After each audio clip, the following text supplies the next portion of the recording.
Julie Dirksen is the author of one of the best-selling instructional design books, Design for How People Learn. Her latest book is Talk to the Elephant, Design Learning for Behavior Change. She is also an internationally recognized speaker and conference presenter. Adil recently had the opportunity to talk with Julie about her work, her insights, and her experiences. Julie, tell me about a great teacher or a great learning experience that you had that helped shape your own work in education. Yeah, the very first education class that I took was actually teaching English as a foreign language. It was a certification course for that. And it was taught by somebody named Betsy Parrish, who's in I don't know if she's linguistics or TEFL at Hamline University. And just had, I think, everything that you would want in terms of really thinking about how to be learner centered and how to make sure that like the lesson isn't just pure sort of didactic, stuff, but was, really engaging for the students. And we did kind of practice teaching with a group of students. And I really feel like that was a lovely way to get started because it meant that one of the very first models that I had really kind of thought through all of that, really kind of had that perspective of this doesn't have to be lecture heavy. This doesn't have to be pure, information delivery. It should be an interactive thing. I think some of it came from the background with language acquisition, which has some nice language acquisition, has this nice benefit of being able to kind of immediately tell if what they're doing is effective or not. And I think it's kind of created a little bit more mature practice around how do we design things like practice? How do we make sure that the students are using language and talking and, engaging in different ways and things like that? Because if we go with a pure kind of didactic format, you might be able to pass like a test, but you can't necessarily have a conversation and, buy things in a store and all of that kind of stuff. So as a result, I think that was a really nice sort of first exposure. After that, I had my first kind of training role in a corporate organization. And then later I went back to graduate school in educational technology. And I always say I'm an instructional designer because I'm happy as long as I get to learn something new. And it kind of doesn't matter what it is, it could be anything. I'm like, oh, that's how, disability claims get processed. Oh, that's kind of interesting, actually. And so, the fact that I think my sort of very first, which, I was doing it because I was maybe interested. I was right out of college, and it was, when you're 20, when you're 22 or 23, you're still trying to figure out what you're doing with yourself. And I'm like, well, maybe I should teach English abroad. And so that's why I took the certificate course. But it really was a lovely kind of first exposure to thinking about instructional design and thinking about how do you create good learning experiences. And I feel like that was a great kind of, foundation to build on later. Yeah. No, I'm reminded of something that some of my instructional design colleagues have said, just all the things you get to learn, like you get to be like really good at trivia. Yes, absolutely. It's either Chip or Dan Heath. It's one of the Heath brothers from Make It Stick is doing a podcast right now where he interviews people about what their jobs are and how that works. And I'm like, oh, that's what I get to do all the time.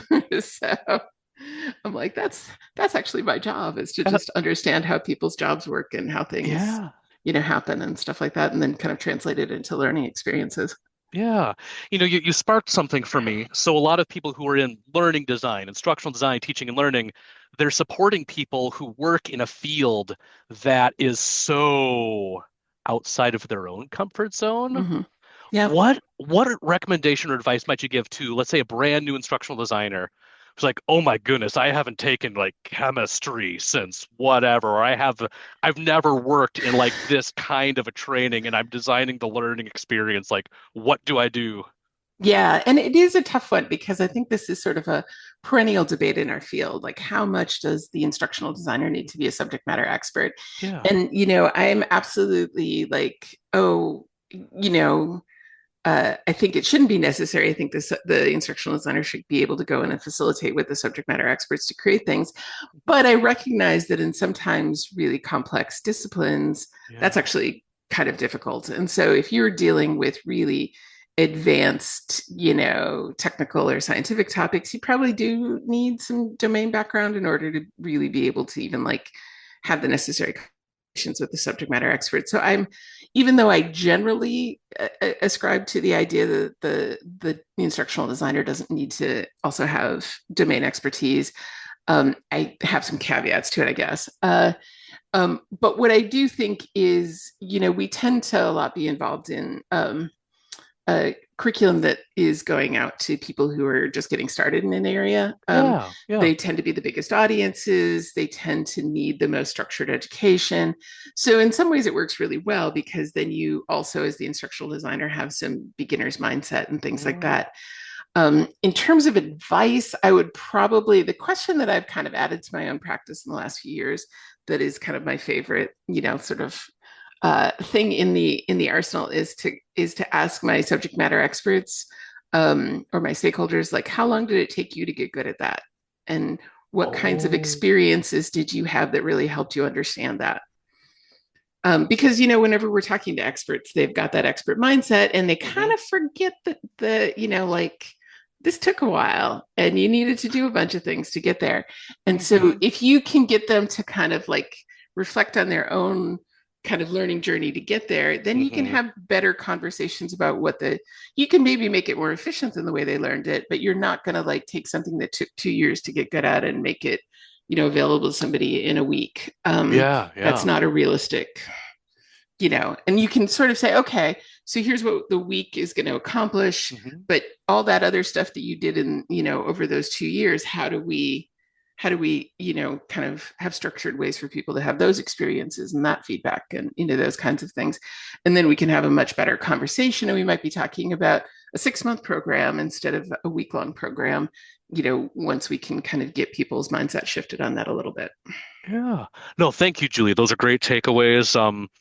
Yeah, recognizing that there are some situations out there where, like, subject matter expertise really helps, but also recognizing that it helps to have somebody new to the scene. Like, Mm-hmm. I don't know what this means, and I've been working in Yeah. your course for months. I'm not sure the learners are going to understand what's Oh, going on yeah. either. Mm-hmm. What should we do about that? Right. Yeah, Absolutely. yeah.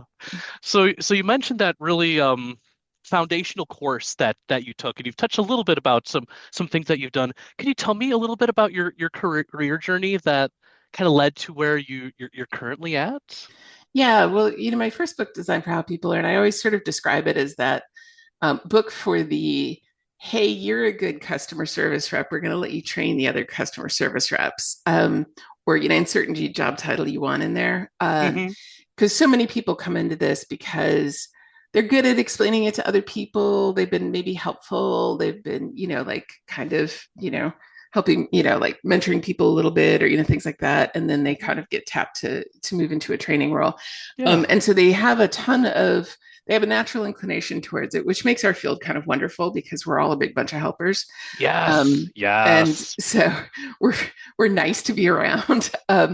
But also the other piece of it is that these people are often like, I know my topic really well, but I don't necessarily know anything about how to teach it or communicate it.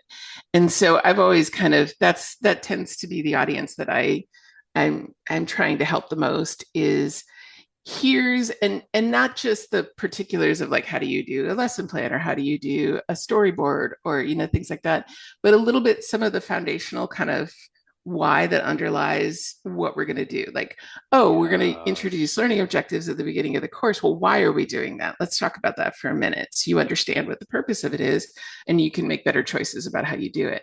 Or why are we, having to like do, analysis with users, or why are we using a multiple choice question to assess here? Being able to kind of understand some of the underlying principles means that you can, hopefully make better and more informed decisions about how you design those things. Join us for part two as we talk about learning objectives.